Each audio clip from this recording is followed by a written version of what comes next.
Excellent. Good morning. Good morning. It's Friday the 12th, so we're on a lucky day.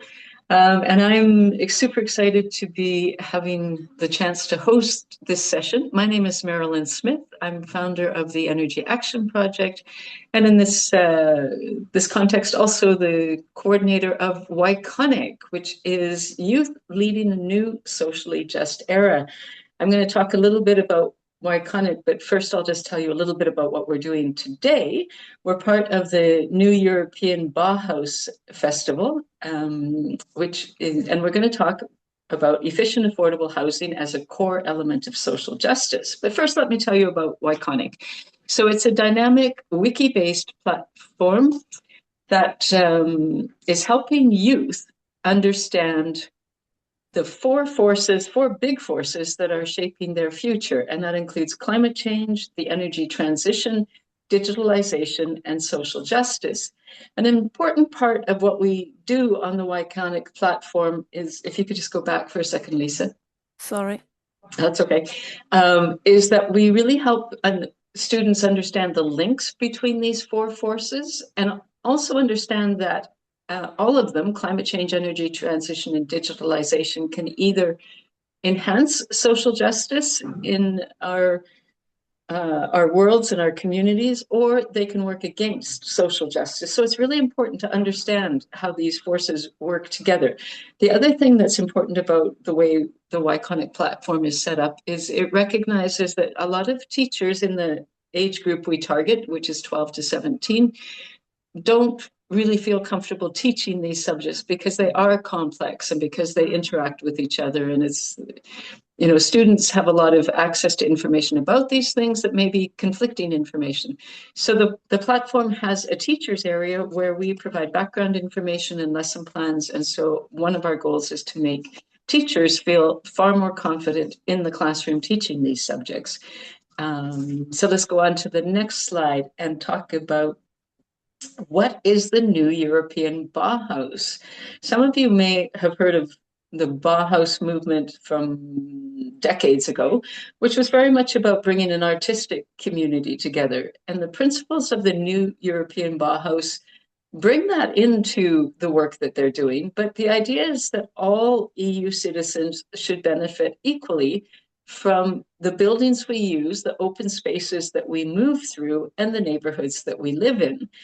And there's three underlying principles for the new European Bauhaus. One is the idea that communities and buildings and neighborhoods should be sustainable. That means they should be in harmony with both nature and our planet. They should be beautiful, which means the quality of experience should be inspired by art and nature. And here they have the word together, but it's also used inclusive, that all of our buildings and open spaces and neighborhoods should include all people. So they should connect different disciplines, cultures, genders, and groups and ages. And so we're really looking at, in this event, we're looking at how the themes on Yconic, so climate change, energy transition, digitalization, and social justice, how do those relate to the new European Bauhaus? And this is why we called our event specifically Efficient, Affordable Housing as a core element of social justice. And I want to just give you a sense of who you're going to hear from today. So if you can move to the next slide, Lisa. So Yconic has been in development for about 2.5 years. We started 2.5 years ago, and we're into our last 6 months of the official program. But we've had from the very start, which has been hugely, hugely valuable for those of us who are on the creative team, we've had 3 schools, one in Italy, which is the Istituto Omnicomprensivo Musicale Statale in Milano. We've had Susie from Sofia, Bulgaria, and I'm not going to say their whole long name because I would probably butcher it. And we've had the Institut Mongro from Saint-Pierre de Ribes in Spain. And so from each of these schools, we've been working on ways to have Yconickers have their say, and they've been doing that on the Yconic platform by participating in forums and sharing content that they develop with each other. But when we saw the opportunity for youth to participate in the new European Bauhaus Festival, we grabbed it and we said, what we want to do is have Yconickers talk about the importance of advocacy and what they've learned about advocacy in relation to the four themes of Yconic and the principles of the new European Bauhaus. So they're going to talk today about what they've learned also about law and policy, law, and regulation. They're going to build that into these four themes that we have put together. So the first one is climate change and energy together. And we've put those two together because they're very linked to housing. If you have poor quality housing, you are going to have excess energy demand, and that is also going to lead to high bills and also high emissions. And so energy and climate and energy are directly linked to housing. Housing and social justice are a very obvious connection. If you're in poor quality housing, or if you're in a community that is not, a lot of poor quality housing, then there's some uneven social elements of where you live. Design and community living is super important as well. If you live in an area where there's no green space, where there's a lot of noise from traffic or a lot of pollution, then you're also not, you're in a space that is causing injustice and is not upholding the principles of the new European Bauhaus. And finally, youth voices and democracy. We wanted to make sure that youth were represented in the new European Bauhaus. And because we've been working with these schools and these young people, the young people you're going to hear from today have been working with Yconic for several months. And so we're really excited to give them the opportunity to talk about what they're doing. So our tagline is youth leading a new socially just era, and that means we are Yconic. And I'm just quickly going to tell you how we came up with the name Yconic. When we were working on the development of the platform, and we were asking teachers, what's a name that would be the students would relate to. And one of the teachers that you're going to hear from later, Mary Mappi from Italy, said, oh, if kids today, if something's really cool, they say it's iconic. And so we decided to change the I to Y to represent both youth and the idea of you, that youth can lead a new socially just era, and you as a young person can lead a new socially just era. And more recently, somebody else asked me, oh, is the Y in Yconic about the question why? And we hadn't thought of that, but it is a really, really good third element to bring into the name of Yconic, because we are constantly asking students to think about why some social injustices exist and how they can be changed through action on climate change, action on the energy transition, and action on digital justice. So that gives us an overview of Yconic and how we're participating in the new European Bauhaus. And just quickly, what we're going to do today is we're going to hear, well, first of all, we're going to make you do a few quizzes. We have 3 survey questions over the time that you'll be with us. We are recording the session. I think I might have mentioned that before, but I want to make sure that everybody knows that. We'd love for you to be active in the chat. Drop in who you are and where you're from. And if you have any questions as the presenters are speaking, feel free to drop your questions into the chat. We will, after each presentation, we'll give a couple of minutes for any questions specific to that presentation. And part of what we did in the process of this is we took these students, and 32 students in total, to Brussels for 3 days of activities related to learning about social justice and learning about advocacy and lobbyists and policymakers.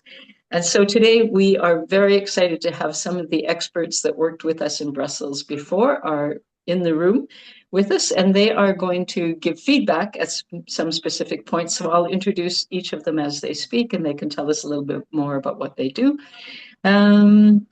And then we will have, at the very end, we'll have an open question and answer period. And then we're going to hear from Mappi about her experience as a teacher using the Yconic platform, a final survey question, and then I'll just do a couple of extra slides.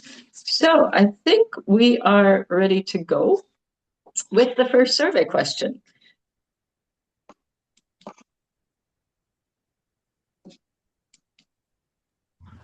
So you should be able to just hop onto the screen or use your device to answer these questions, where the question is, how familiar are you with the topic of energy efficiency in housing? And you should choose one of the options. I don't know anything about it. I don't know very much about it. I have some knowledge, or I already know quite a lot about it. And what we want to get a sense of is just how many people in our audience are uh, a little bit familiar with this or not at all familiar with it. So go ahead and pick your answer. There are some answers going on at the moment, so I'm just going to leave a couple of minutes for the rest of the Thanks, Hector. answers to And go on. while we're waiting for the polls to come in, this is going to give away a bit of information, but I used to work at the International Energy Agency, and while I was there, they started to recognize energy efficiency as being as important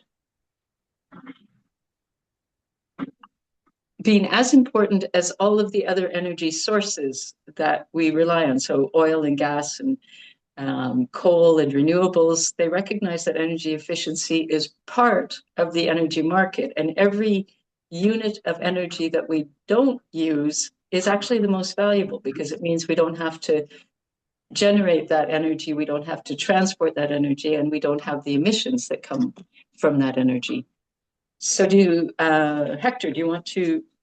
Yes, I see 76% participation rate, so I guess I can end the poll now and share the results. And you should be seeing in your screens now a pop-up window with the results where we can see that, well, 40% of people have some knowledge about the topic. Right. Okay, so we have a majority of people have some or quite a lot of knowledge, and a smaller group are not familiar with it or don't know that much, which is exactly what I would have anticipated. So hopefully by the end of today, you're going to know a little bit more, not only about energy efficiency and housing, you're also going to know about how that links into the idea of the three principles of the European Bauhaus and the forces of Yconic. Great. So now I am going to introduce you to the group that is working on climate change and energy. And the screen is going to be shared by our hosts, Energypedia, and I will talk about who the other partners are more towards the end of the project, of this session. But I am now going to hand the floor over to the group that has been working hard on energy and climate. And I've given them the title for their presentation that considering climate and the energy needs of all people is part of Yconic and also part of the new European Bauhaus principles. So over to the presenters in climate and energy. And just tell us your names as you start to speak as well. Hi, my name is Nala. I'm from Spain, and today I'm going to present you our two situations. First of all, Persona 1.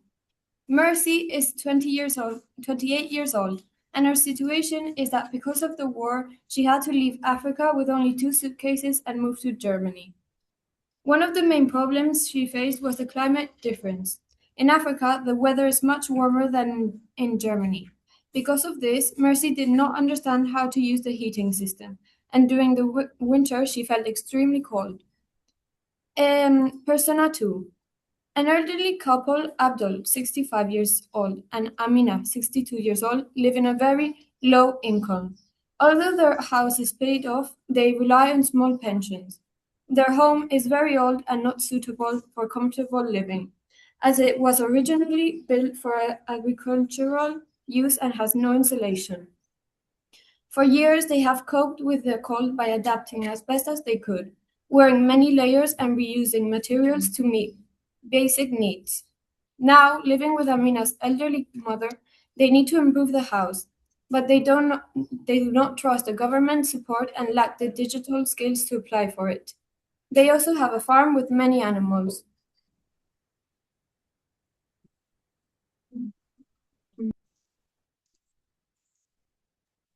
Hello, I am Preslav from Bulgaria, and I will show you the housing inefficiency and integration challenges. So you got to know our personas. So I will talk about inefficiency and unawareness. A house is considered inefficient when the cost to heat, cool, maintain, and repair it are disproportionately high compared to the comfort or utility it provides. This is usually the result of a combination of architectural flaws, outdated technology, and poor resource management. This includes poor or missing isolation. If the walls, roof, and floors lack proper thermal insulation, the house constantly loses heat in the winter and overheats in the summer. Outdated or poorly installed windows account for up to 20 to 30% of homes' energy. Inefficient heating and cooling systems. Using outdated systems such as old boilers, baseboard, electric heaters, or low energy class air conditioners consumes massive amounts of energy for very little output. Complex architecture and poor orientation. So complex layouts have more surface to volume ratio. If the house faces north, it will miss out on its natural solar heating. Consist need for repairs. If a house was built using cheap materials or poor craftsmanship, it enters a never-ending cycle of maintenance, dealing with a leaking roof, rising mold in the basement, rising mold in the basement, and more requires consistent financial injections, making the property a liability in the long run.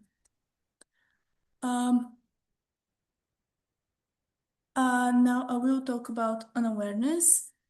Moving from a warm country means they are often completely unaware of how complex thermostats, heat pumps, and heat pumps work. Cultural habits that make sense back home, like keeping windows open all day for fresh air or drying laundry indoors, which can cause mold. Due to language barriers or lack of information, immigrants often end up in low quality and poorly isolated rentals. They often avoid complaining out of fear of eviction. That's all from me.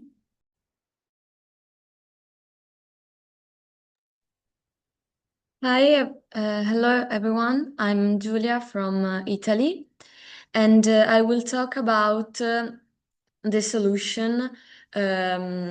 So, the first solution we came up with is a youth organization like Yconic for the digital divide, because as they said, often older people can have some problems with the device and technology. So for this problem, we suggest to create a organization where younger people can teach the older people how to use technology and help them with online forms and like in Italy, there's the speed that often creates problem with older people. So if we can create this kind of communities, it would be a big progress for the older people.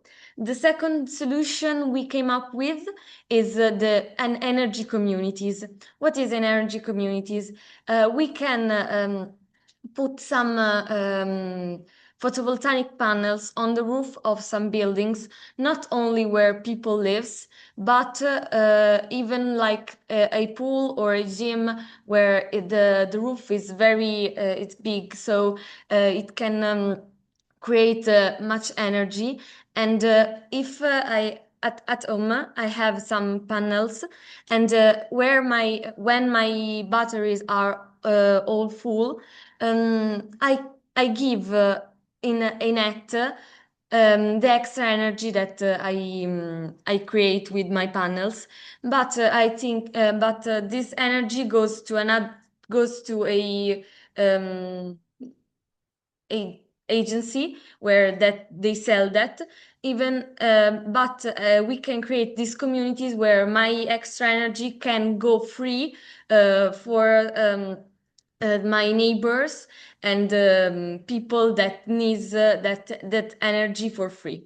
Thank you so much for your attention. This was our presentation. I hope that's everything clear. If you have any question, please ask. Excellent. Thank you, all of you, all three of you, for really excellent presentations that really enhanced what you had also put into your PowerPoint. There was a lot of information for us to take in, and a good storyline developed over your PowerPoint as well. So I want to just turn to the audience quickly. Does anyone have a question particular to this group or a comment particular to this presentation? Dominique, I see a hand up, so please feel free to turn on your microphone and ask your question.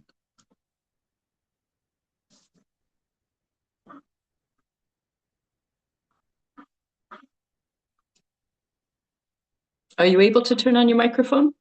If not, you can type your question into the chat.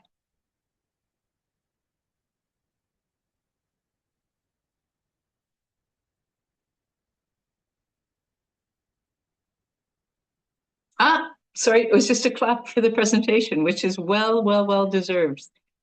Great, thank you, ladies. It was a great presentation, and I'm really glad to see that you really enhanced your presentation since we did a run just a couple of weeks ago. Great, and Anna, who is one of our experts, said that you did an excellent job on a complex topic. And Federica, you have a question, I believe.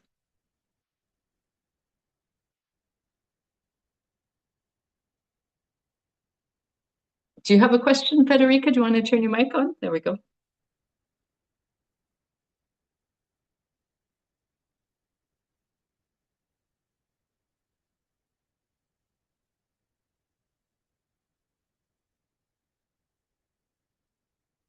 Okay. Rianne, do you want to ask a question? Sorry. Thank you for this presentation. I'm an expert of experience of poverty and social exclusion. I live in the Netherlands, and I have some remarks to your presentation or some questions. It's about Abdel and Amina, the digital divide for reaching elderly people who are not very good with the digital highway. Have you thought of how to reach them?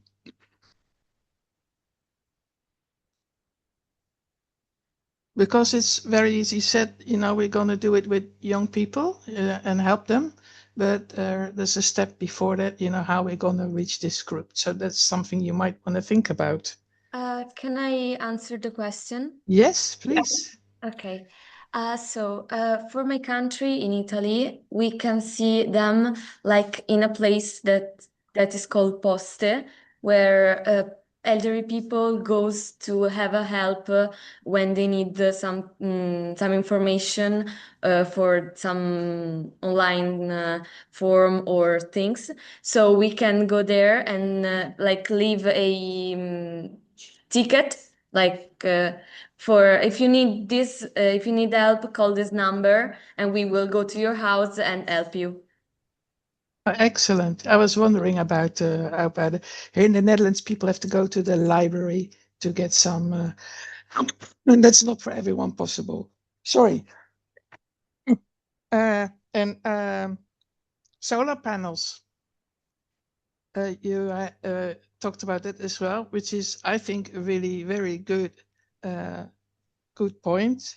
But unfortunately, in my country, as from the 1st of January next year, people will have to pay money to the energy companies to give energy back. So here there's a lot of going on here about the solar panels.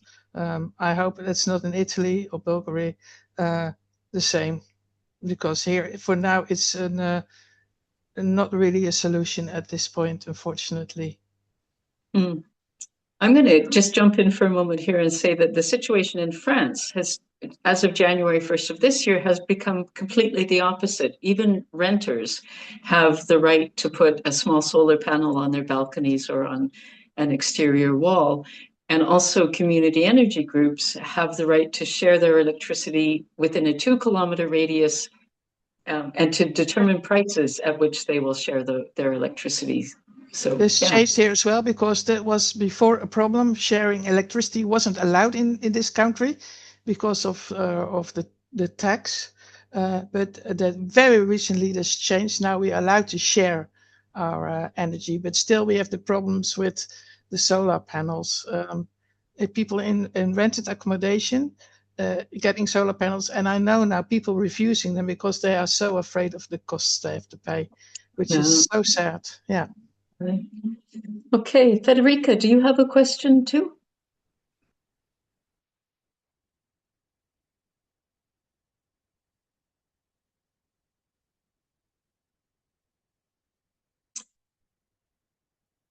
Somebody asked the question is if you're wondering if there's photovoltaic panels in other schools. Yes, there are.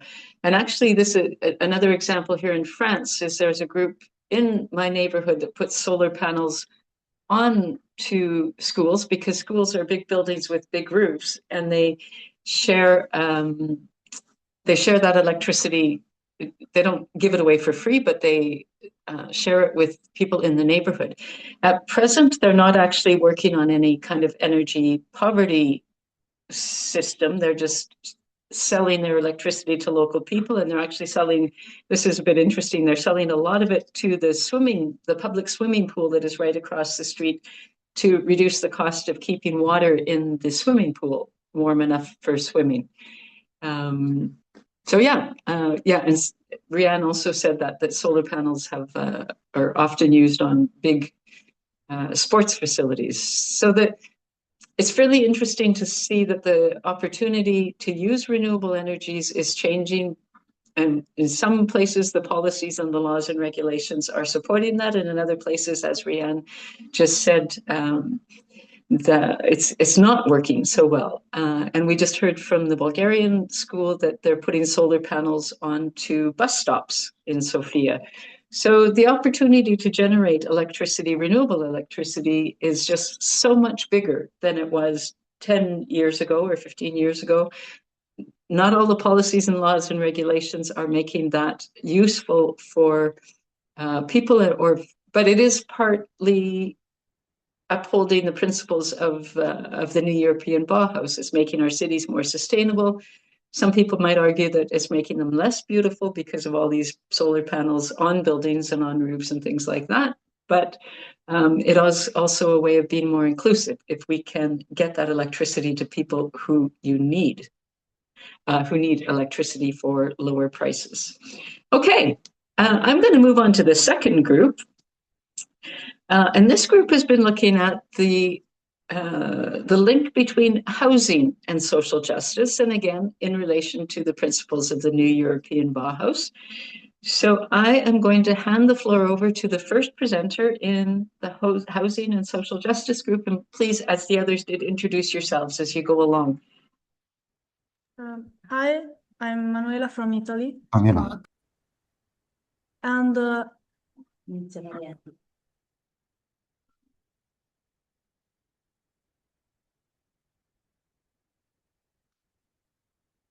And sorry, your microphone got turned off. I'm not sure who's presenting first in this group.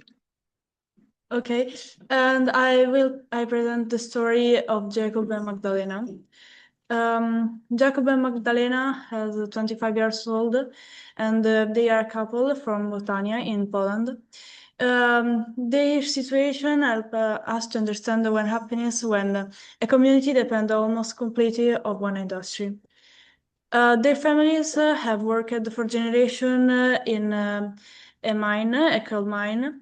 Their fathers in the production and mothers in the administration. For many years, this means stability, a safe income, and the belief that the job will last for the life. life. Based on this, Jacob and Madalena planned their future. They married young and wanted to start a family, and they were preparing to buy a house.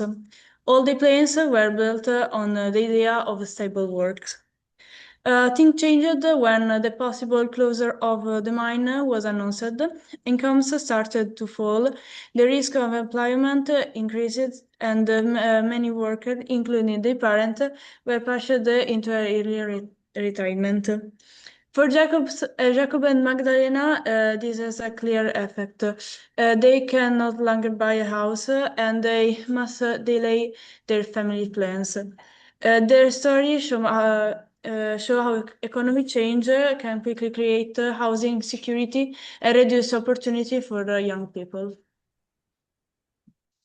Great. And I want to just jump in with an apology here because we lost the slide for Magdalena and Jakob, but you gave an excellent description. So thank you very much for improvising and going ahead with your presentation, even though we didn't have the right backup content for you. Thank you. So I believe someone else in this group is now going to present the situation of the persona of Raquel. Is that correct? Hello, I'm Maria Ángeles from Spain, and I'm going to explain a persona. Raquel and her 3 children live on the top floor of a salting building. In the summer, it gets extremely hot, while in the winter, it gets really cold. The father of her kids has to pay child support, but he often doesn't. She can find a job that pays well. All these problems make it very difficult for her to live a normal life. Yes. Okay. Thank you for that presentation of Raquel. So we have two very different groups of people again. And who is going to talk about the problems related to Raquel's situation? Was somebody different going to do that? Yes, I am Emma from Bulgaria, and I will talk about her problems. So Raquel's main problem is the lack of support and assistance. She doesn't have a stable job. She cannot rely on fixed monthly income. She also lacks a support network. No family or social support to help with childcare or daily responsibilities. This makes her feel overwhelmed and alone. Housing conditions are inadequate. The home is not suitable for raising 3 children. It may negatively affect both their physical health and emotional well-being.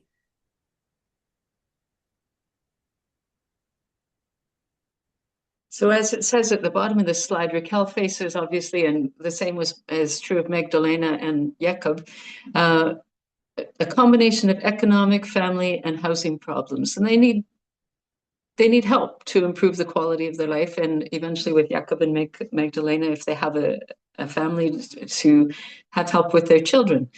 All right, so who's the next presenter in this group? Hi, I am Konstantin from Bulgaria, and I will present to you the solutions.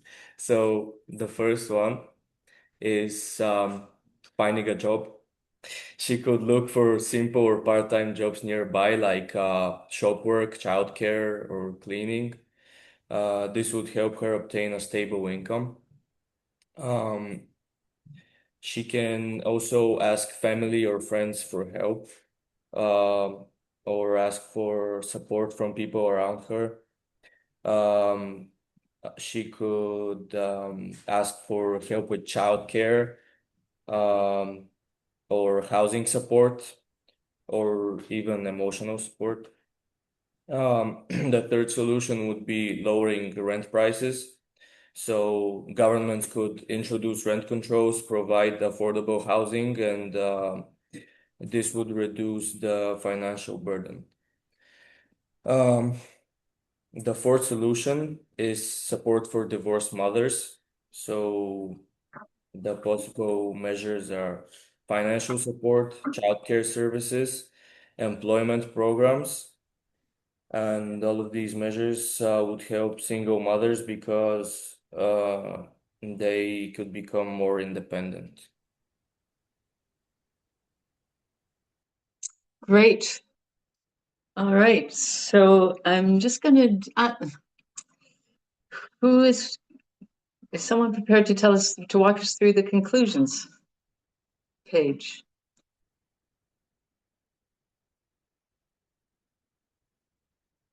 All right, so I think the conclusions are kind of, similar for both groups. And one of the reasons that I wanted to bring up that we created this persona that was introduced at the beginning of the couple of Jakob and Magdalena is the importance of recognizing that, again, within the new European Bauhaus principles, that bringing some communities or some countries into sustainable, beautiful, and inclusive societies and houses and open spaces and neighborhoods is going to be a much, much, much bigger challenge. So as was described, Magdalena and Jakob come from a long history of living in a mining community. Their families have been miners. Their fathers have been miners in the pits, and in the persona that the description that we gave the students, it demonstrated also that their mothers have worked in administrative roles in the mines. So in those kinds of situations, getting to the new European Bauhaus principles is much more difficult because the entire economic structure of the area is based on unsustainable energy production and consumption, and there's a lot of pollution, which has negative impacts on health. But one thing that is often very strong in those areas is the sense of community among people who have had this long history of mines. And so now EU policy and law and regulation is fundamentally changing their economic structures, and that is having effects on social structures and certainly having a lot of negative impacts on job opportunities. So in those situations, often what's going on at the policy level is creating opportunities for people who have worked in mines all of their lives to become renewable energy experts and earn. What's important is that they can be able to earn a similar income as they transition into the renewable energy sector. So in this particular context, the employment part of the whole situation is important because it could be that everybody in these families is losing their jobs, and that would have super negative impacts on a lot of different things. But as we talked about with the situation of Raquel, it really is more of a lack of support for a single low-income mother, and that's those women in that situation need completely different solutions and different policies and laws and regulations than have been put in place in places like Poland. So let's move. Is there anybody else presenting in this group? I think not, but if there is, I'm happy to make time. Okay, so let's jump into questions for this group. Does anybody have a question specific to this group? And again, you can either turn your microphone on or write the question into the chat. Let's see.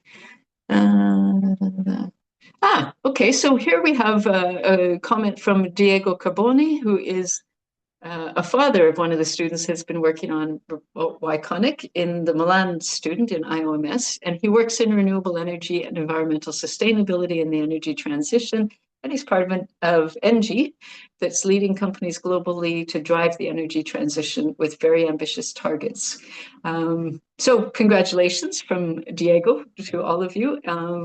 And he's happy to listen and listen more than talk. So thank you, Diego, for jumping. Thank you first for being here to listen to your kids and the whole group of Yconic students. We really appreciate that you've made the time in your busy day to support your children this way. Yeah, and Rianne has added that for Raquel and her family, livelihood security is also necessary. Okay, any other questions or comments for this group? A basic income, I mean, with that. And I'd also like to point out that there's also divorced fathers who are responsible for children. So just don't just use women, just make it for persons. Absolutely, yeah. Good. So let's talk about, somebody had the question of what are your thoughts on cooperative housing or community land trusts? I don't know if the students that presented this group are familiar with those ideas. I'm sure you're familiar with cooperative housing, but maybe not community land trusts. Would any of the students like to take this on? And if not, we'll pass it off to some of the experts who are in the room. But we'd love to hear from a student.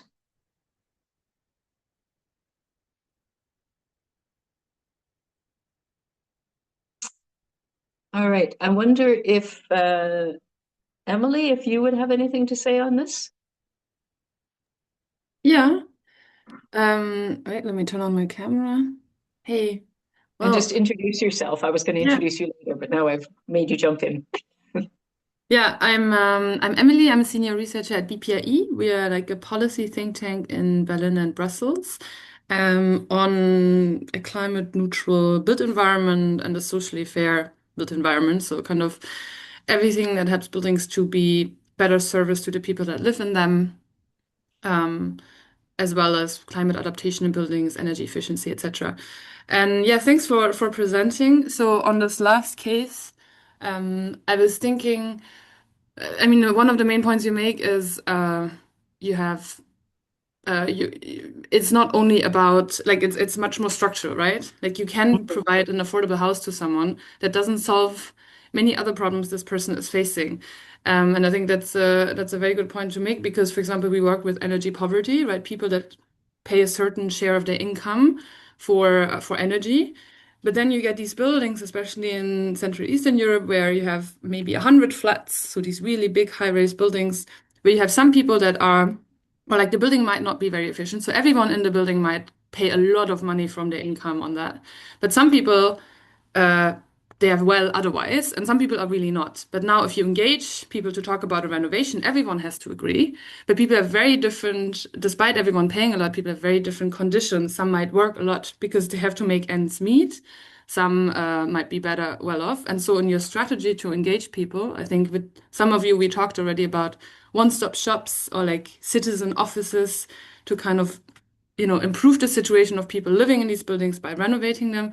You need to really develop, we will need to work with social scientists, maybe social workers that can kind of have a good approach to kind of speak to people. You need to kind of connect money for renovation with money, for example, what you suggested on support for, let's say, single mothers, or and I think, yeah, you have really shown this complexity of that environmental questions cannot be solved in isolation because there's underlying social justice issues. That create the problems we have. And I mean, Marilyn, you spoke about community, right? We see community is strong where government is weak. So that's one thing. And then, but ideally, if we now, for example, build a lot of new buildings or we renovate because the EU wants to do affordable housing, we also need to see, okay, but the family you spoke about, Raquel, right?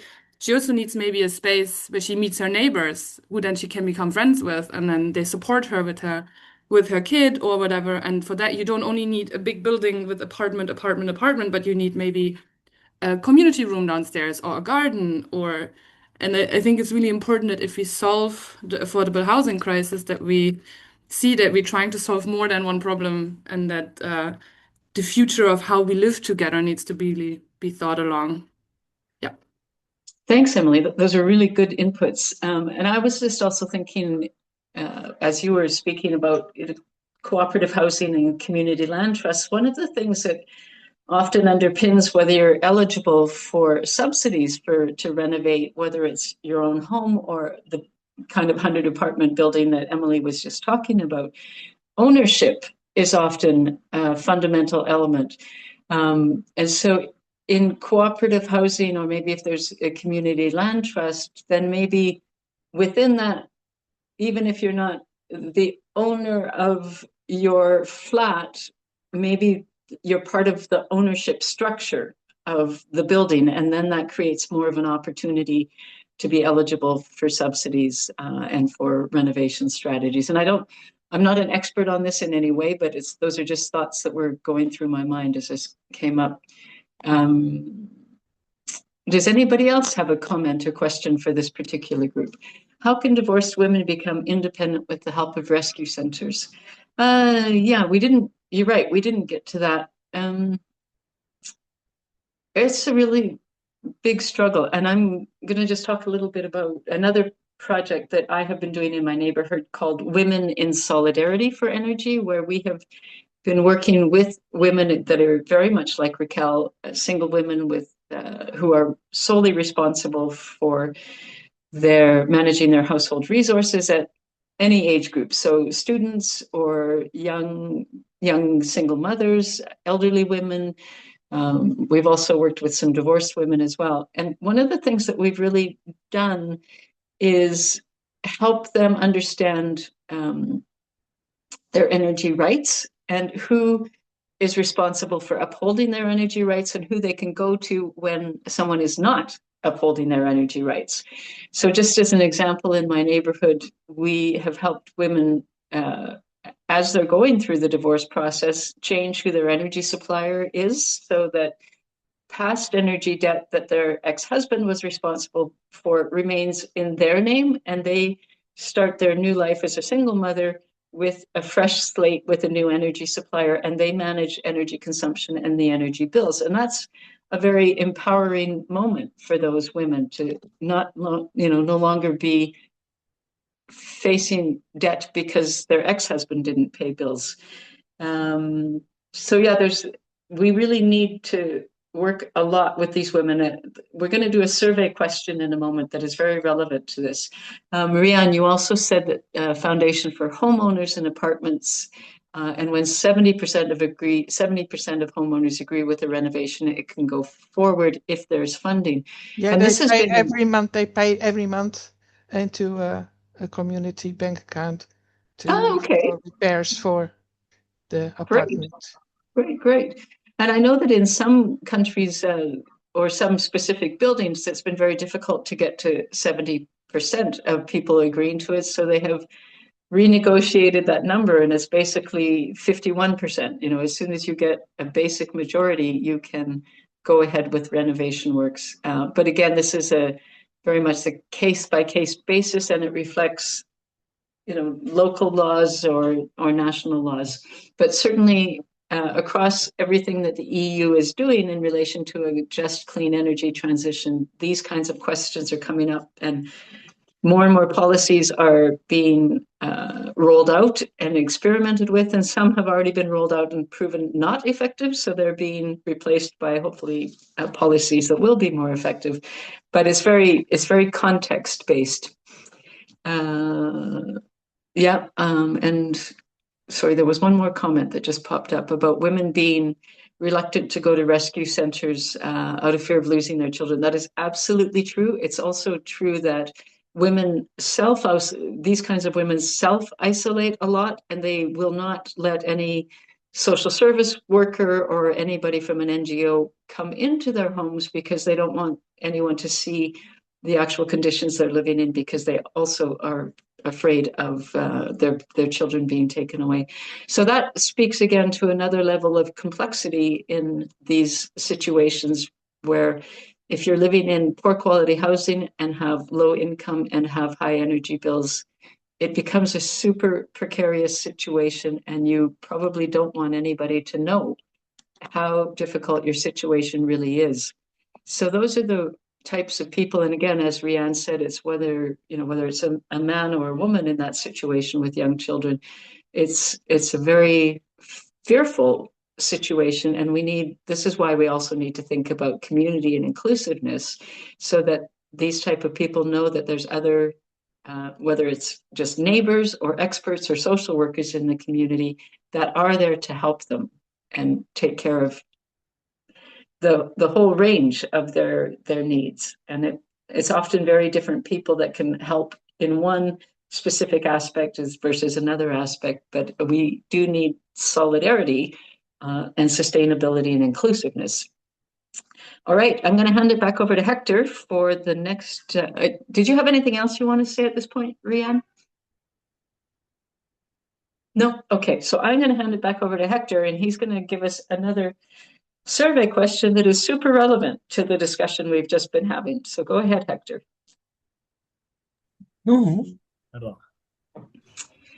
So this one is about energy poverty and specifically rates of energy poverty in Europe. So generally, EU data shows that about 8 to 10% of EU households experience some degree of energy poverty, which means they are unable to afford enough energy to support health and well-being. They usually calculate this as if you're spending more than 10% of your income, that is making you make difficult choices in other parts of your life. But what happened recently is that some research started to disaggregate this information on who's in energy poverty by gender. And it became really and marital status. And it became clear that this is a really different story. So now remember I said 8 to 10% of EU households on average are in energy poverty. But if you're a single mother, what share of the group of single mothers do you think experience such situations? Is it 15%, 28%, 35%, or 44%? How many what's the percentage of single mothers that you think live in a situation of energy poverty? And this one, I'm not sure many of you will have seen this data because it is quite recent. So I'm very interested to get a sense of what you suspect the answer is. We're still getting answers, so I'm gonna leave on the poll. So I'll keep chatting for a minute.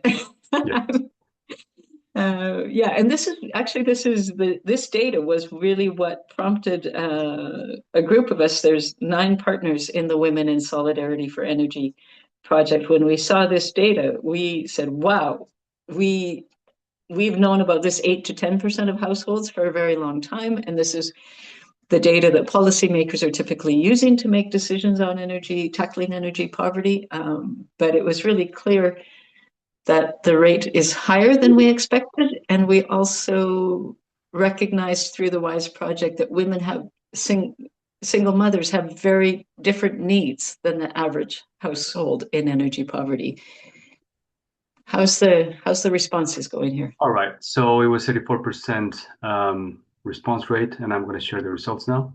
Great. It seems that most of the people actually know the percentage. The right answer is a whopping 44%. Great. So I am super happy to hear that a large group of people are aware of how severe this situation is. When you think that almost half of the single mothers that are in your community or that you know, or they're not necessarily people know, but almost half is just a crazy high number of women who are facing daily struggles because of the cost of their energy bill. And it's always linked to poor quality housing, which drives up their energy demand and their energy bills. And so we need to really, we talked about renovating homes a while ago and the solar energy possibilities. We need to prioritize single mothers within all of the activities that are going on in those areas. All right, this has been incredibly interesting, and I'm super proud of the Yconickers that we've heard from so far, and great to hear that a large number of the audience understands the rate of energy poverty among single mothers. So let's move on to the next group, which is design and community living. So this is the part of the new European Bauhaus that is more about outdoor space and the ways that we live and use spaces. So I've given this group the title Co-Living with Other People or Vital Medical Devices, and you're going to understand in a minute why I gave it that title. So I'm going to hand the floor over to this group's first presenter, and please introduce yourself. Hi, I'm Tobia. I'm going to present, I would like to present 2 different people and their situation regarding energy use and access to electricity. The first person is Stefano. Stefano is an 18-year-old engineering student from Novara, Italy. He's very environmentally conscious and comes from a middle-class family that pays close attention to electricity consumption. Because of this, he has developed good habits and always tries to avoid wasting energy. Stefano currently lives in a flat in Milan with 3 roommates while studying at university. However, his roommates do not have this same attitude towards energy use. They often leave lights on when they are not needed and do not pay much attention to how much electricity they consume. At the end of at the end of every month, the utility bills are divided equally among all four tenants.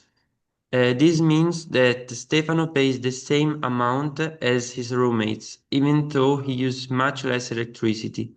As a result, he feels that this system is unfair because his efforts to have energy are not reflected in the final cost as he has to. And the second person is Encarna. She is a 53-year-old woman from Gavà, Spain. Encarna suffers from serious respiratory problems and depends on an oxygen machine in her daily life. Because of her health condition, she is unable to work and has difficulty earning enough money. For Encarna, electricity is essential. Her oxygen machine requires a constant supply of energy to function properly. If her electricity were cut off, she would immediately face serious health risks because she would no longer be able to use the machine she depends on. In this situation, her respiratory condition could quickly become worse and require urgent medical attention. Encarna's financial difficulties make her particularly vulnerable. Since she cannot work, paying energy bills can be challenging. Unlike many people who use electricity mainly for comfort, communication, or entertainment, Encarna needs electricity for medical device that is necessary for her health and daily life. These two cases show very different situations. Stefano is concerned about the way energy costs are shared in his apartment, while Encarna faces a much more serious problem because her access to electricity is directly connected to her health and safety. Thank you. Excellent. So who's the second presenter in this group? Hi, my name is Jacob, and I'm going to present, well, first the rights, and then I'm going to present the problems. So first and foremost, they have the right to clean water and adequate housing standards. These aren't luxuries; they're the foundation of health and dignity. But beyond shelter, we also must recognize energy consumption as a fundamental right in the modern world. We rely on energy for warmth, for cooking, and as we will see in Encarna's case, for survival itself. Furthermore, the rights to education and access to healthcare completes this framework. When a community or life situation fails to secure these rights, it creates a systemic problems that individuals cannot easily overcome on their own. So, on to the next slide.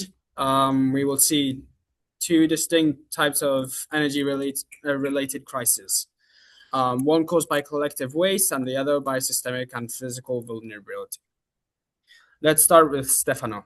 Stefano lives in a large flat with his friends, and now having a large space shared with peers sounds ideal, but it has led to a major issue.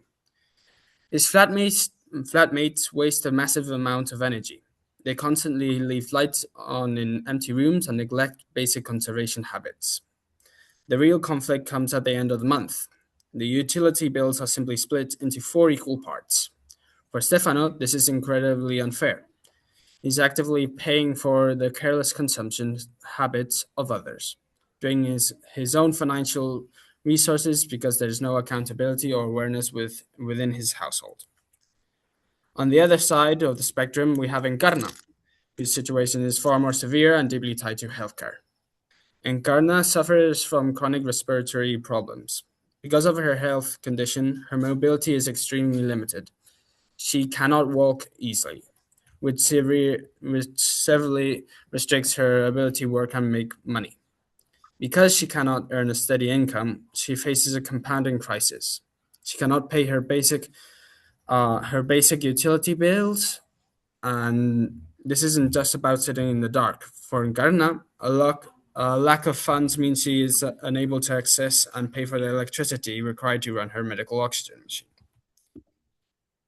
For Stefano, energy mismanagement is a financial burden and an unfair social dynamic. For Encarna, energy insecurity is quite literally a matter of life and death. As we look at these two cases, we see a clear pattern, whether it is a lack of accountability in a shared apartment or devastating gap in social and medical support for the elderly and sick. Energy poverty and waste impact community life deeply. And yeah, that's all I have to explain now. Thank you. Thank you. Okay, so for the solutions, I'm going to start with Stefano, and if I was going to continue with Encarna. So Stefano could educate his friends about the environment and other problems since they are not so aware of how to save energy or how to use clean energy. Also because there are mandatory like replacements and stuff that the landlords need to do. They could ask their landlord to install solar panels so they could have access to clean energy, and they could basically install their like I think there's systems that are called like HMR. We wrote it down somewhere, that track the usage of every single person and how much energy they use. So the bill could be split in even ways and everybody pays for their share of the electricity bill. So there are no misunderstandings. So, Encarna could try to produce mechanical energy in plants or panels and implement wind energy. She could also reach out to the government or some NGOs to get help with her situation. Great. I really want to come back to the fantastic point that I think it was Jakob made, and if it wasn't Jakob, sorry for getting the name wrong, but you brought up the idea of compounding problems, and this is so important across what Yconic has been teaching about and the principles of the new European Bauhaus, that any one problem is part of usually a web of many more problems. And so housing and energy and climate change and digitalization, as we've seen through all of these presentations, these things are all interlinked, and they are very linked to social justice or injustices that, as you also brought up, are systemic. It's not just an injustice that happens to one person. It's because buildings are poorly constructed that a large share of people are experiencing injustices. So who has questions or comments specific to this group related to design and community living? Any comments, questions for this group of students? Of Yconickers, as we like to call them.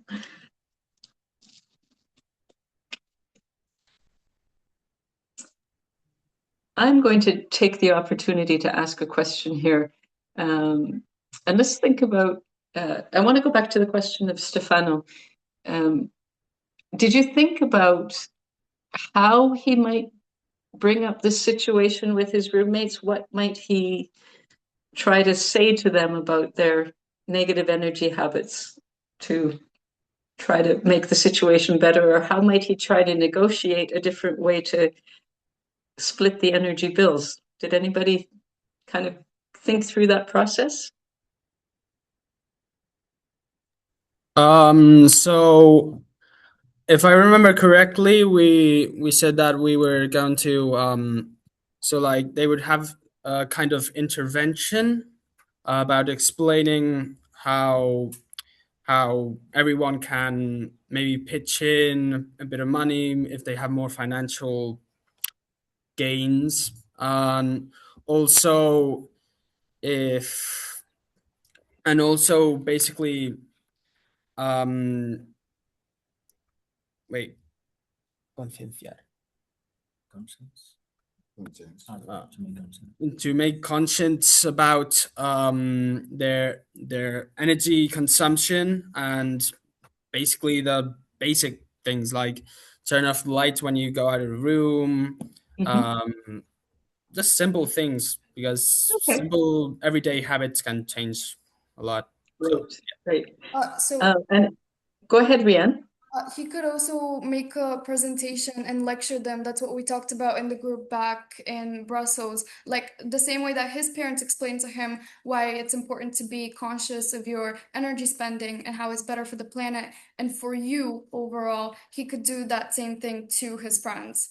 Make I Great. don't know, a presentation or just anything to kind of address the problem. Excellent. Anybody else have anything to add?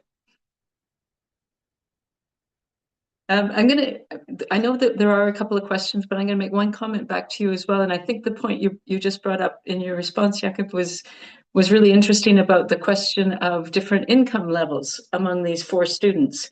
Often we think, well, just dividing a bill 4 ways is the most fair way to do it. But I think this is something that we need to rethink across the whole energy sector is people who are very wealthy use extreme amounts of energy. And people who are very poor, have low income, they use less energy than they need in order to be healthy and enjoy well-being. They often use less energy. So we need to start thinking about what are fair pricing schemes in relation to people's economic capacity. And some countries are doing this where they're saying, okay, up to a certain level of consumption, everybody pays a fairly low price. But then after that level of consumption, each unit of energy becomes substantially and exponentially more expensive. So the people who are consuming extreme amounts of energy pay much higher prices for this part of the energy consumption that they have. But people on low income pay a low energy price for this basic level of energy. And it's a fairly new idea, and it's not always easy to implement, and not very many countries or places have done it. But I think that is also true in the situation of Stefano. Maybe some of his roommates come from extremely wealthy families, and this is part of the reason they've never thought about energy consumption, because their parents pay the energy bills, they live in big houses, they consume a lot of energy, and so they don't have the energy knowledge or energy know-how that Stefano has. And so that you're absolutely right. Bringing that knowledge to his roommates is important, but they may also have to have a discussion about the economic capacity of each roommate to participate in paying the energy bills. And if Stefano can say, in relation to my household budget, I'm paying 25% on electricity. Well, in relation to your budget, you're paying 2%. Is that a fair breakup of the energy bill? And so it's a different way to negotiate that question, but it's a valid point for Stefano to bring up and to consider. I think we have a question from Emily, do we? Yeah, I was gonna follow up on your question because I was wondering, I mean, you asked, okay, how can Stefano speak with his flatmates, right? And sure, we can rely on these things by individuals taking agency, but my question to the students would be like, what do you think there should be in terms of policy or infrastructure so Stefano can do this? Like, should he be alone, or what would he need from something external to be supported in this? That's a great question. And I think you partly have the answer already, but maybe you're not aware that it's part of the answer.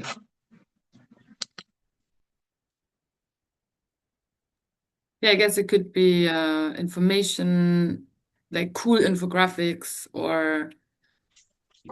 Yeah, like the idea that energy suppliers now give you smart energy meters, and that there are devices you can plug into your electricity system that measures exactly which of your devices are using the most electricity, then that's data you can use to have this discussion about who's wasting electricity and who's using the most.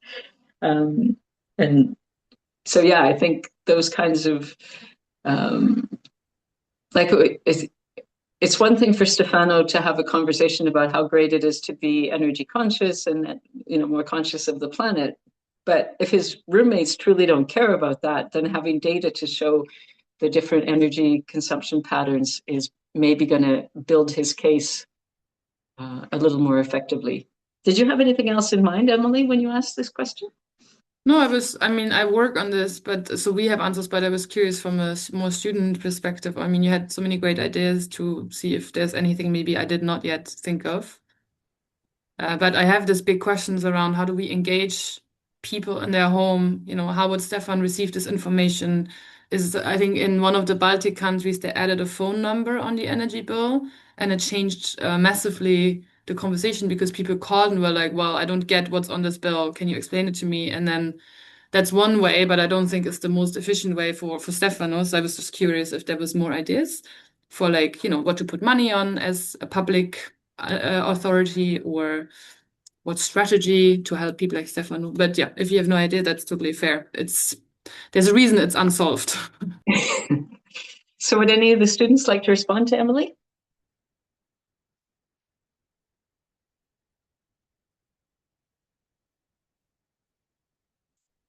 Okay, it's a super complex problem amongst roommates, and particularly young roommates who are living away from home for the first time and paying energy bills for the first time.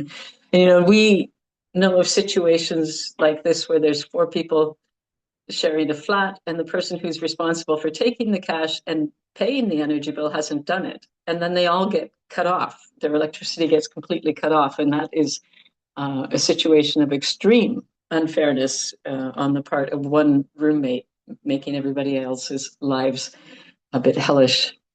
Rianne, did you have a question at this point as well?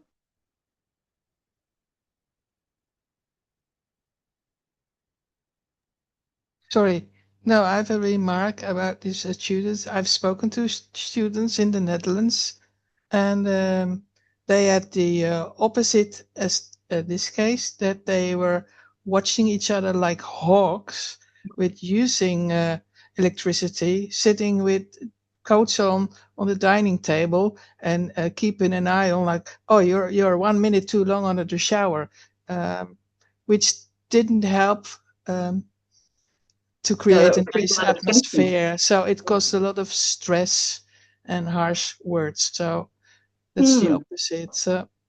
Thanks for bringing that up. That's I can imagine that would be really stressful. Anna Pajomi, I haven't introduced you yet, so please introduce yourself and then ask your question. Hello, I'm Anna Bayomi, and I work on energy poverty at FEANT, the Federation of Homeless Service Providers, and following EU level policy making and doing advocacy to ensure that the energy transition truly benefits the most vulnerable households, and highlighting when instead of doing this, inequalities are increased. And I just wanted to share a personal experience, if that's not unprofessional, related to this discussion around how to cooperate with flatmates, because I also used to live in a shared apartment, and I found it really difficult to discuss these topics with flatmates. We were 3 of us, and 2 people were more environmentally conscious, and the third was less. And for example, around use of very harsh chemicals or very smelly washing detergent, which is not really connected to the energy topic, but is related to the general environmental protection and our own health. I found it very hard because I thought that from my perspective is a fair request to ask her to use less of these detergents and chemicals because it's also impacting my health. But on the other hand, I also understood that she was brought up in a different household. For her, this very strong smell of detergent maybe or with the cloth fabric softener, it feels more like home, while for me it's like, oh my god, this is a very strong smell. So I think this co-living requires a lot of communicational skills which are really independent from the energy topic itself, and it's so very personal on what works and what do not work, and how we can encourage and motivate people to change, sharing information that they might not know, but without avoiding lecturing them or making them feeling uncomfortable, which would have a rebound effect. So, and I don't have a solution for this, but I really feel how this issue is relevant.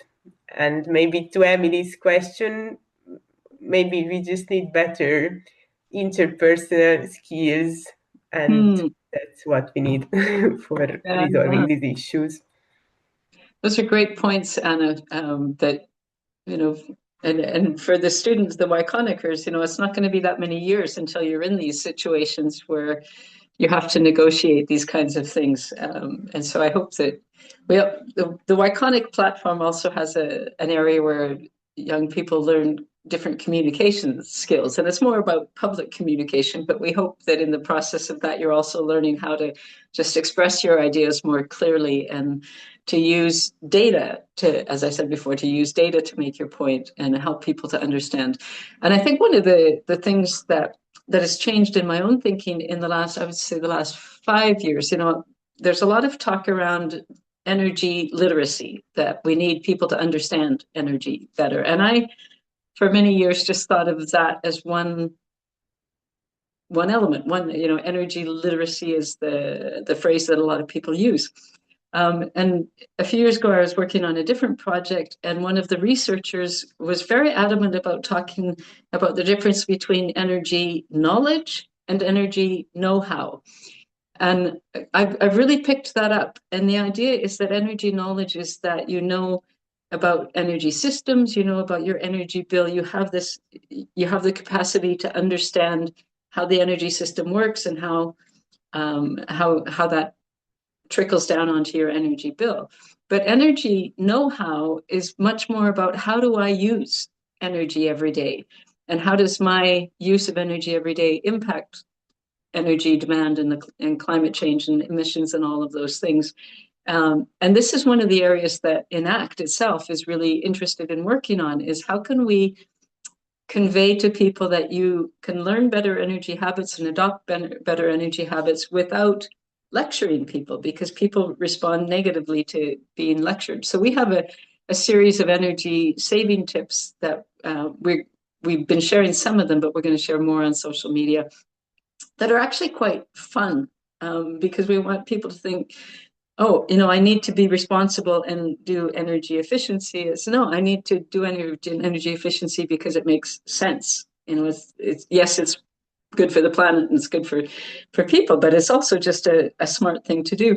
And so one of the tips we have is that on energy day, or on laundry day, be cold-hearted. And the idea is to recognize that today's washing machines and today's detergents are designed to work in cold water. So there's really no reason for you to turn the temperature up on your washing machine, no matter what you're washing. You can wash everything in cold water. And that wasn't true when I was your age. You know, at that time you needed to use hot water for whites and those things. So there's a whole kind of new, as the energy transition moves forward, there's a new level of energy knowledge and a new level of energy know-how that we need to communicate to people. And I see a couple more questions and comments, I think, popping up.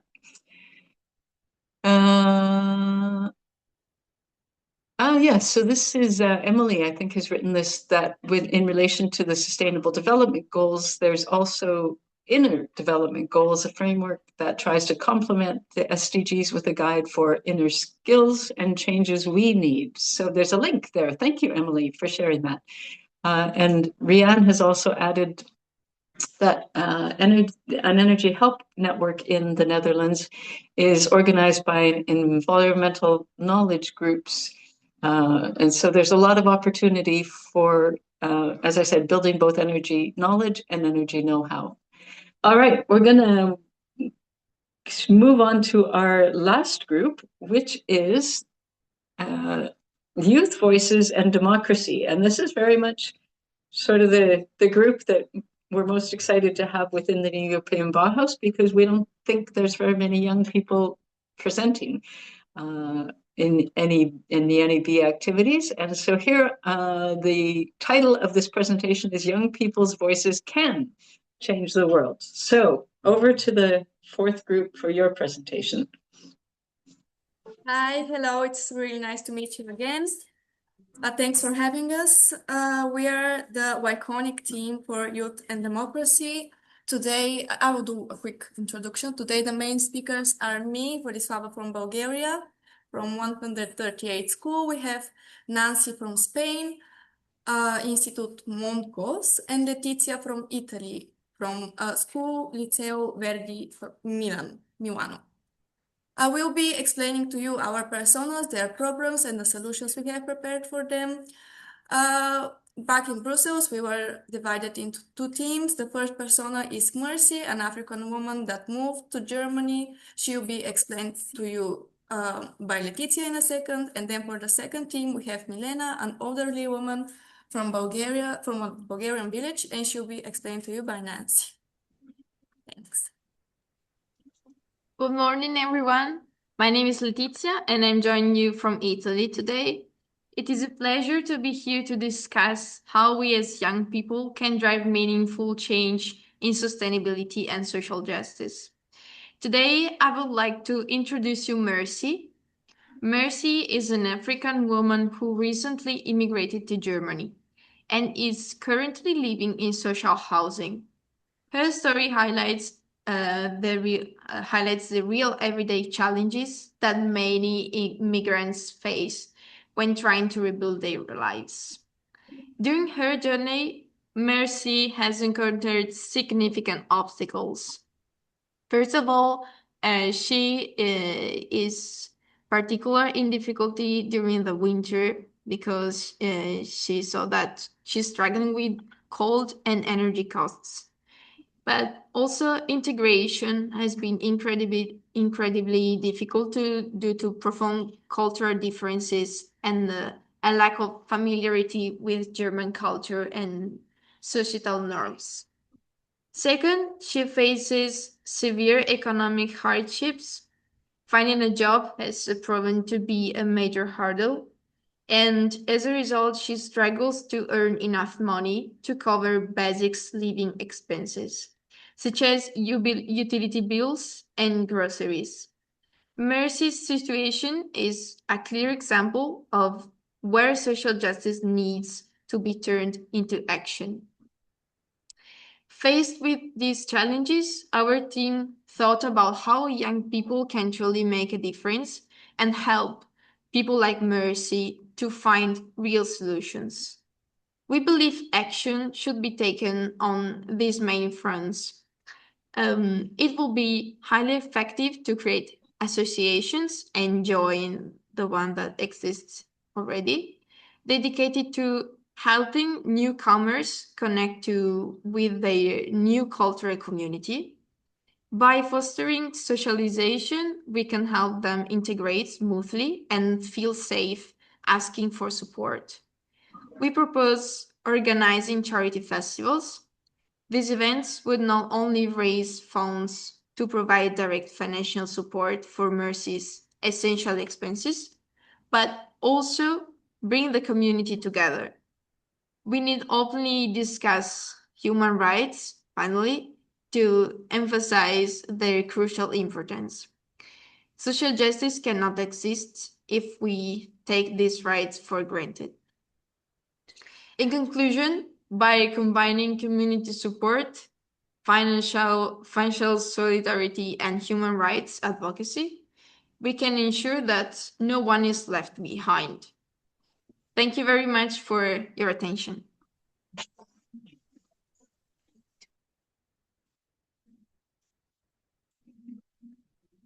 Okay, and who's going to present Milena? Thank you. That was a great presentation of Mercy. Hi, my name is Nancy. I'm from Spain. And Milena is a 75-year-old woman living alone in a mountain village in Bulgaria. In a family home she built together with her husband many years ago. Winters in the village are very cold, and because her house is not connected to any natural gas, keeping it warm, it's both difficult and expensive. Over the years, all of her 6 children moved away to Sofia to study or to work, and leaving Milena very isolated in an old age and facing challenging living conditions. Vale.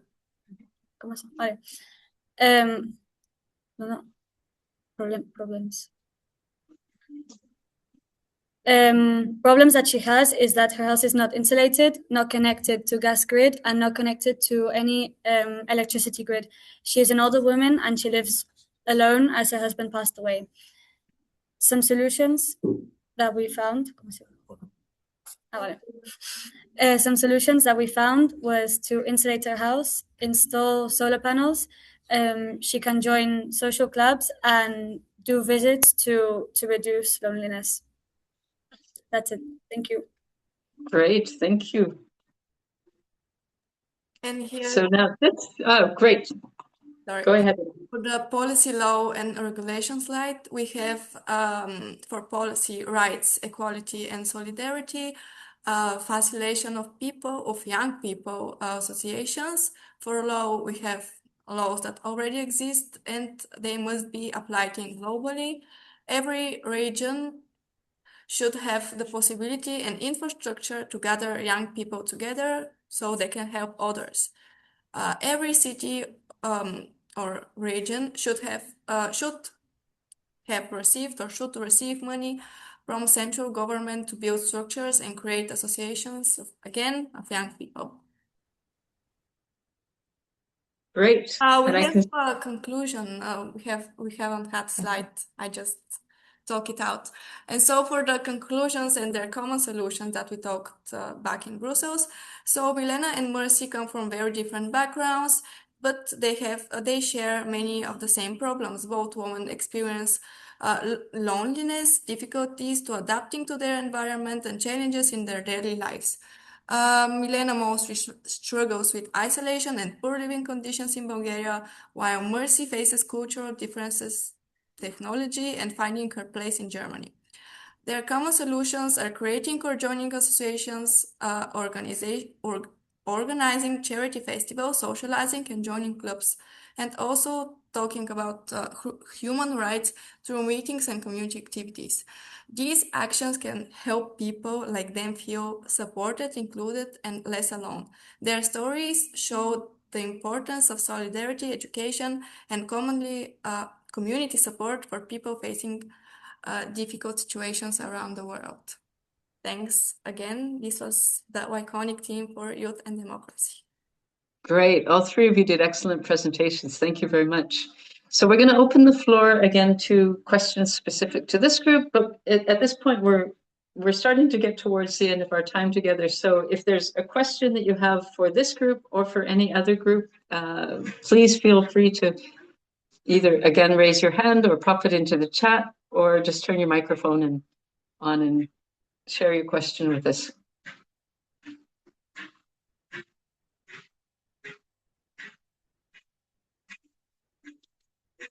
Does anyone have anything in particular for the? Yeah, I'm going to ask you a question for this youth group. So, within Yconic, you've had this opportunity to speak up as youth, and I wonder how you can find other opportunities. And I'm going to ask this to all the presenters, not particularly this group. But now that you've had this opportunity and you've built up skills and you recognize these problems and challenges and ways to come up with solutions, what can you do outside of Yconic? Have any of you thought about this? What's the next thing I can do?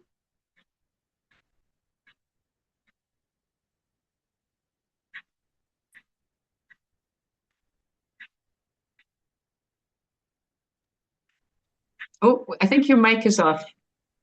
Can you hear me? Yep. Okay. I was thinking about my small village. I live in not in Milan in the city, but in the periphery. And I think that I'm turning 18 in a month, and so I can start to act in my small village. For example, joining the social assistances and start to live an active life in my little political organization. And also, I would like maybe in the future, in every work that I will want to do, to talk about these topics and share with young people that will can you say that? That will follow That will follow us when I will be more advanced. And yes, so you spread your voice. Spread your voice. Your voice. Great. Can I answer as well? Sure. So, we have done the Yconic project. Other than that, I think through social media, you can connect with a lot of young people and the younger audience, so they can know what it is about, what problems all of the world has, and also post, on social media, as I said, and volunteer through different organizations. Yeah. Yeah. I think the idea that some of you brought up of being the generation that bridges the digital divide is so important. I think if you can go and help older people learn some digital skills or just help them fill out forms, if they're, they may not ever master being online and doing something, but if you can sit with them and help them complete some forms that need to be done and submit applications. So yeah, really great work. Good. All right. I think we are getting closer to the anniversary. Does anybody else in the audience have questions for anybody at all?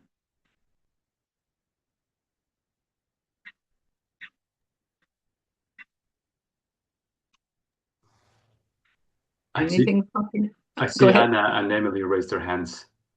Great. Go ahead, Anna. Anna first and then Emily.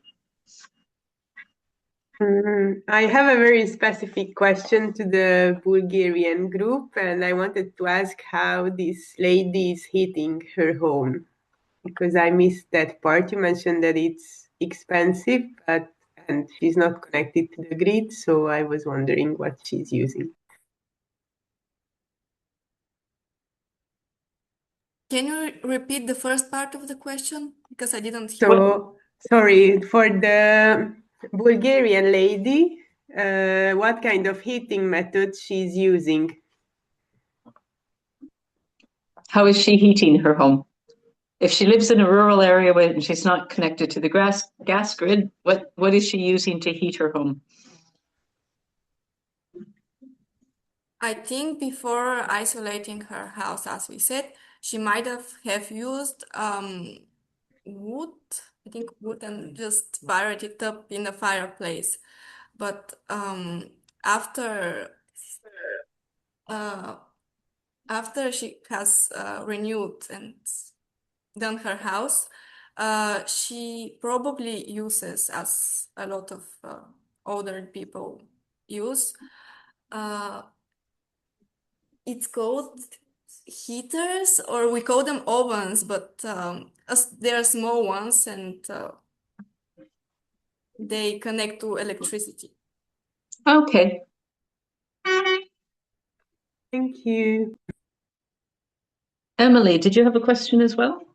Yeah, on this youth engagement. So thanks for presenting. So you are all in this project, right? But if you think of your classmates who are maybe not part, how do you think people can be motivated to join an association, or is there a way of maybe the city coming to the schoolyard with some food and then talking about it? Like, how can young people be more engaged in general? Like, do you think maybe the sports club is a good place where, maybe you can learn about energy, or is there other ideas? Because I guess it's hard to just wait for young people to join an association. And we had in East Germany, we had a case where then they had like this little pop-up car with some coffee and tea that went to the school. But then they always went when there was no break, so it didn't work because there wasn't young people. So yeah, I was just curious if there was any other ideas you had of how maybe you or your classmates would be interested in getting engaged. Yeah. I feel like I can answer for Bulgaria. In a lot of the big cities like Sofia or Burgas, we have days like the 14th or 15th of September where we all gather, all just not just classmates or people, students, all the people in Sofia or Burgas, and they gather all together on this day, and they do different types of volunteering. Some bring food, and some clean the space. They sometimes clean the sea, the streets. So we have these days, celebrations, I don't know what to call them, when we all gather. And then in school, before a major holiday like Christmas or Easter, or before Easter, yeah, we plan these kake bazar. With this bazaar, these festivals, and we collect money, then donate them to charities, maybe to older people, to the Bulgarian Red Cross, that also helps different people with different situations, and that's a part of it, how we do it in Bulgaria. I'm sure that happens as well in Germany, where Mercy is from. And yeah, thank you for the question.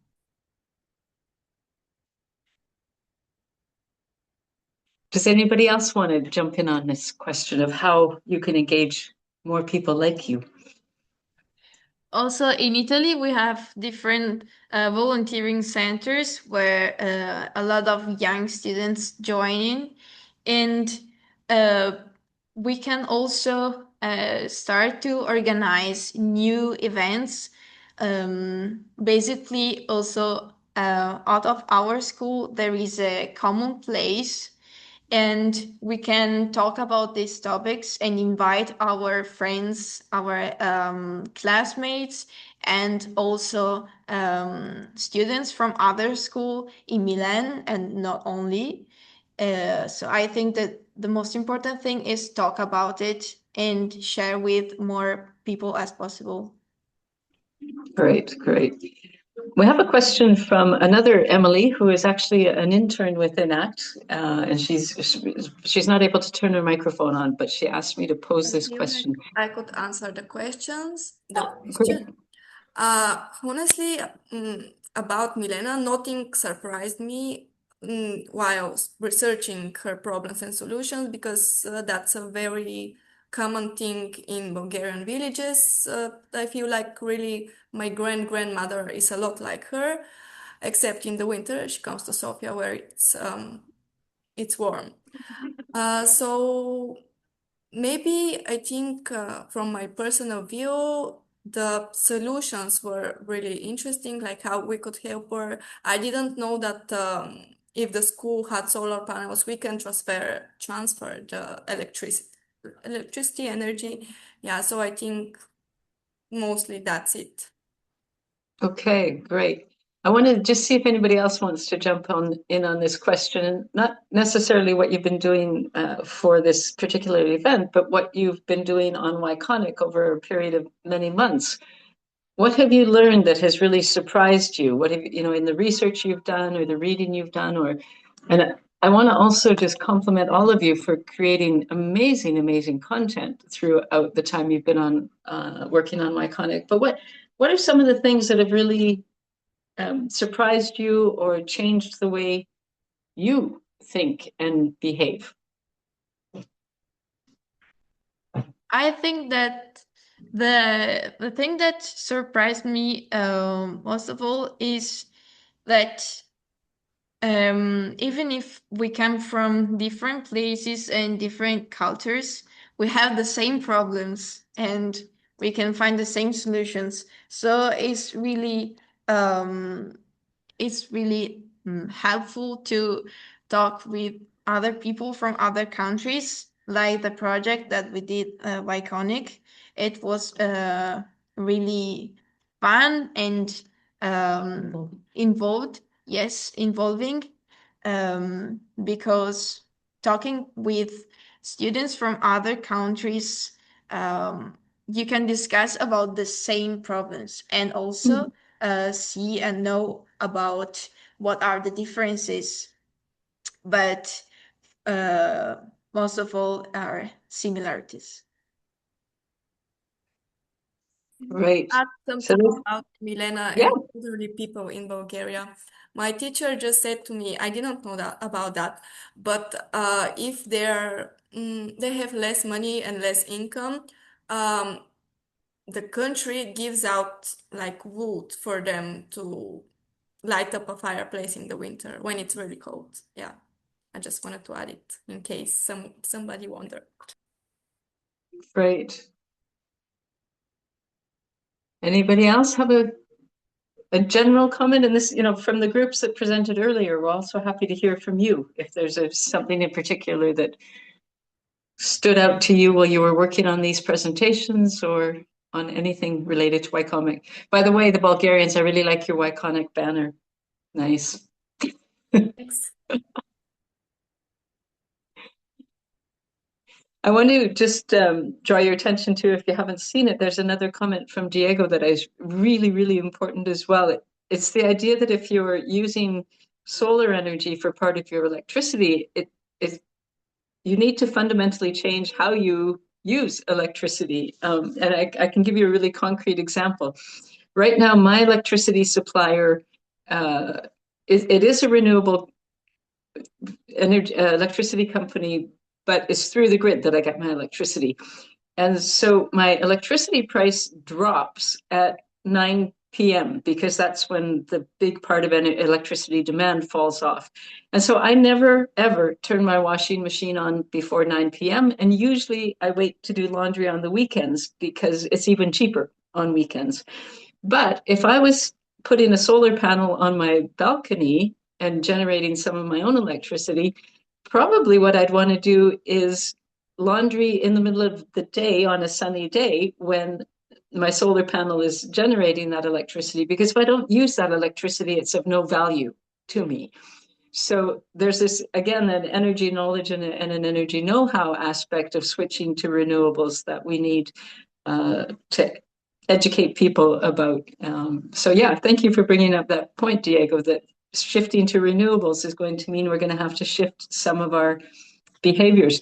Another point I'm just going to quickly bring up, and because we're running out of time, but Yconic is now in the process of talking with some schools in Africa about joining us. And for them, the situation is so dramatically different because many of them have never been on an electricity grid. So solar is their solution. And they've used wood for heating if they need heating, but also for cooking.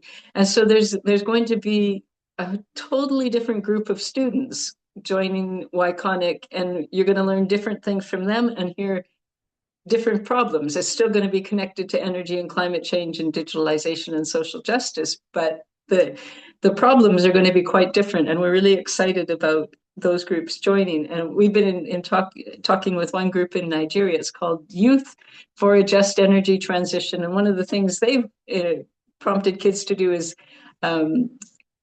write songs about energy. And so soon we're going to be able to share with you some of the songs that these kids in Africa have been able to make. We have one more. No, first of all, I'm going to give the floor to Mappy. Mappy, would you like to just hop on for a few minutes and tell us about your experience as a teacher using Yconic? Good morning, everyone. My name is Maria, also called Mappy, also known as Mappy. And I teach in a middle school here in Milan called Verdi, which is the same school of Letizia and Giulia, etc., the Italian students that talked before. At the beginning, when I was involved and I was asked to join the project by my colleague Federica Peressotti, I was supposed only to translate some documents from English to Italian, so it seemed quite simple for me. But later, it became more difficult, difficult and challenging, we could say. We started having some meetings online maybe 3 years ago up to now. And then we met for the first time in Paris as partner schools and partners of the project in general. And then we started getting to know each other and also we started to know how the platform would work for us as teachers and for the students, of course. And so we understood that the 4 topics could be really big, complex, and really challenging for us. Also because as teachers, we have the role of teaching, but also of involving students and letting them be active protagonists of the project itself and life, I would say. And at the beginning, it was really overwhelming. Then last year, we had a pilot phase to understand how to use the platform. And this year, the last year, I mean, 2026 was the special one because it was the one in which the project had the operational phase, we could say. And I think that the challenges we faced as teachers were rewarded when we were in Brussels, because our students completely surprised me, and I think us in general, because they felt completely involved. They debated, they questioned, they were parts of the construction of this big the project, and also of our hope for the future. I mean, their hopes for the future, because they are going to live this in this world more than us. So I am completely satisfied of my job as teacher, and also of, in particular, of my students, but in general, I think that it is overwhelming, but it is completely satisfying for us. Thank you. Do you know that I'm really an emotional person? So it was difficult for me, but I'm also an enthusiastic one. So that's why I'm very honored to speak for me, but also for our colleagues in Bulgaria and Spain, and my colleague Federica. Thank you. Adventure in this long journey. It has been a long journey. And we had to make a lot of small decisions along the way and a lot of big decisions along the way, and have lots of discussions about what works. And I do want to again just say that it was Mappy that told us that students say, "Oh, that's Yconic." So I'm going to credit Mappy with the leading us to the project being called Yconic, which I really love in the end. I think it really works for everybody. So thank you, Mappy, for sharing your experience. And I'm also really happy to report that I recently had an opportunity to talk with students in Canada that have been using Yconic. And I really anticipated that they would say nice, polite things. And I was completely blown away by how excited they were. And the fact that they got to interact with students from around the world, the fact that they were not only encouraged, but it's like part of the program is you have to create content based on what you've learned. And so those students actually did a survey asking all of the other Yconickers about digital habits, and asking them to ask their parents and grandparents about when they started to use digital technologies, and we kind of laughed in my own family because my sisters and my mom all participated, and we thought, you know, when we were the age of Yconickers now, there was no digital devices. You know, we all sat around the TV and planned to be home on a Thursday night because we wanted to watch the one show that we wanted to watch. And so there's just been this incredible creativity on the behalf of the students who have been in Yconic, and I'm so grateful for that. And we are going to put more of that content onto social media channels in order to share it with other people, not just people who are registered on Yconic, but with the world, because you really your content merits being seen by everybody. All right, so we are going to do one last survey question. So Hector, I'll give the floor back to you. Yes. So this is one last poll that we have. I'm going to give a couple minutes for the audience to answer. I guess this is a bit more internal, but it's going to help us to understand and improve in the future if we would repeat such a webinar. Yeah, so this one is really your feedback on how satisfied were you with this particular webinar. So 0 is not satisfied and 5 is super satisfied. And I'm gonna I can't, because I'm in the speakers area, I can't respond, but I am going to tell all of the presenters that I am at 5 on this, that you really nailed your presentations. You did, it's clear that you did additional research, you dug deeper into the topics, thought more about who your personas were, and thought really in a holistic way about how to bring solutions into for your personas. But one of the other things we talked about in Brussels and subsequently is your personas are so important because they really create the sense of this is an EU citizen that is experiencing problems because of the way systems are set up. But it's never one person that is experiencing these situations. There's, as we said at the beginning, there's 8 to 10% of EU households on average that are experiencing energy poverty, and almost half of single moms. And that's going to be the case at whatever social injustice you're looking at. Every person's situation is unique because these problems get compounded, but at the same time, there's millions and millions of people that are facing similar problems. And that's where policy, law, and regulation are absolutely critical. It's true that as individuals, we can all do small things, and those small things often get scaled up and become policy and regulation. But we really need, and you guys have totally done it. You've brought the youth voice into the new European Bauhaus Festival. So congratulations for doing brilliant presentations. I'm really proud of all of you. And how's our poll looking, Hector? It's looking about a 50% participation rate. Could end it now, or I could let it for another. Let's give it another 30 seconds and see if anybody hops on. I think a few people have had to leave already, so we may have a lower presentation.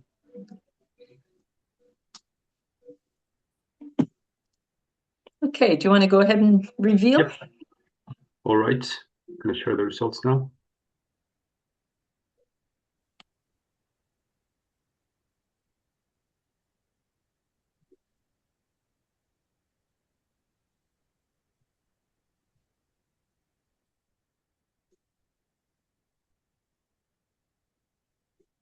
I don't know if you can hear in the background, but the woman below me in my apartment building, plays the harp. So every now and then I get to listen to this wonderful music in the background. We're not seeing the results yet, Hector. Are they? Really? I did share them. Maybe I'm looking at the wrong screen somewhere on my system. Can anyone else see the results?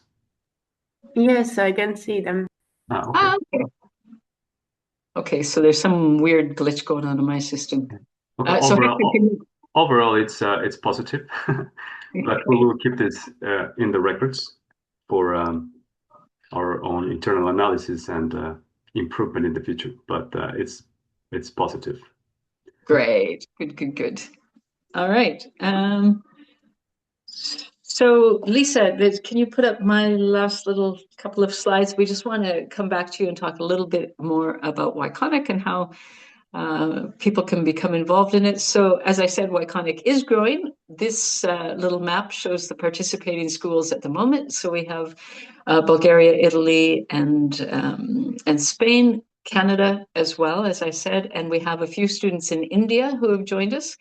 And we're currently in discussion with groups in the Democratic Republic of Congo, another group in Nigeria, and others across Europe and in Asia and the Americas. So we're looking to have, there's some students in the Southern Hemisphere that are probably going to come on during the summer, and others that will come on in September. And the final 6 months of the official project will be really rich because of all these other new opportunities or new experiences related to these 4 forces are coming on board. So if you want to learn more about Yconic, here are some QR codes you can use. You can read more about Yconic in a blog. You can view a webinar that really explains, primarily for teachers, how the platform functions, and you could sign up to receive some news and information from us. And if you have any questions, you can use the email address there to hop on to send us an email and ask about what we're doing and how you can become involved. So thank you to all of the teachers who have helped the students make such great presentations today. Thanks to Energypedia for organizing the webinar logistics. The other partners that I haven't talked about are, as I said, Yconic is one of the, sorry, Lisa, can you put the last slide up again so I can see the logos?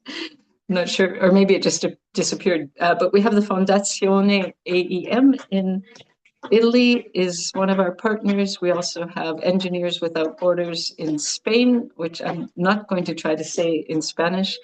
And we have FSR Global, which is a policy think tank in India. And that's how we've ended up with the Indian students joining us. And it's important that I tell you that the project is funded by the European Commission through the Erasmus Plus project. And officially our funding ends at the end of this year, but we are actively thinking about how we are going to keep Yconic active and growing in the future. So again, thank you to students for really taking your roles seriously, for doing great presentations, and for working closely together among schools, even when you had to do that remotely. And congratulations to everybody. If anybody else has a last minute thing they want to say, this is the moment. Maybe just a short thing. Sure. Because so in Brussels, I think, and Anna, please share your thoughts on this. I feel we often struggle to really say what we mean by vulnerability. If you look at the directive for buildings and renovation, it says like, most vulnerable households, but I think most people who don't talk about it don't really know what they mean. And I think what was really cool today, and what I think I will also discuss with my team, is the really large variety of vulnerability that you have shown, and to remember that in the end we're trying to push policy for exactly these cases that fall out of the norm as well. So it'd be really great to receive an overview of the personas that you've created, and I think we can see if we use that in Brussels. Yeah, thanks for your work. Great. And I want to just bring up the point too that I was very excited when we got to Brussels, and I've met Anna before, but it was the first time I was meeting. Oh no, I met Emily on a Zoom, and it was really important to me because we had so many female students that had to compete to get to Brussels, and we had lots of young men there as well. But the room was kind of dominated by young women, and it was so important for me for these young women to see Anna and Emily and also Sharifa, to see that, maybe in 10 or 15 years, this is what you can do as a career. You can really be a change maker at the EU level by being involved in whether it's, the technical parts of buildings or the social side of how do we get fair housing and just housing for people, or there's so many opportunities to be involved in making change in your own community, as some of our students talked about today, or moving up the ladder and making change at the EU level. So I'm going to stop there. Thank you to everybody. Thank you to all the students and the teachers and the other Yconic partners. And we will, as I said, we'll put this online as soon as we can and share it with many other people. And again, thank you to parents who showed up today for their students, or for their kids, our students, your kids. All right. Thanks very much. And bye-bye. Bye. Bye. Bye-bye. Bye-bye from Italy. Bye. Bye. I will close it. Bye-bye. Yeah. Bye.